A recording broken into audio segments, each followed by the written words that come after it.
Hi, இவங்க வந்து அண்ணன் பொண்ணு காவியா. இவங்க வந்து ஆயுர்வேதில் ஃபைனல் இயர் படிக்கிறாங்க. இவங்க கூட ஷேர் பண்ணணும்னு நினைக்கிறாங்க. என்னன்னு நம்ம பார்க்கலாம். ஹாய், என் பேர் காவியா. நான் வந்து இப்போ ஃபைனல் இயர் படிச்சுட்டு இருக்கேன். இப்போ வந்து எனக்கு இந்த ஆப்பர்ச்சுனிட்டி தந்த ராதுஸ் கிச்சனுக்கு ரொம்ப தேங்க்ஸ். இப்போ என்னோட மெயின் ஃபோக்கஸ் என்னன்னா ஆயுர்வேதிக் மெடிசனை பற்றி ஒரு குட்டி அவேர்னஸ் கொடுக்கணும். அதுதான்.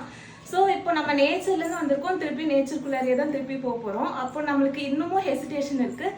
நேச்சுரல் ப்ராடக்ட்ஸையும் ஆயுர்வேதிக் ட்ரெடிஷ்னல் மெத்தட்ஸ் அடாப்ட் பண்ணுறதுக்கு இன்னும் ஹெசிடேஷன் இருக்குது. அது வந்து தேவையில்லை. அதே மாதிரி ஆயுர்வேதிக் மெடிசனும் எந்த ட்ரெடிஷ்னல் மெடிசனும் வந்துட்டு டெம்பரரியாக ரிலீஃப் தரவே தராது.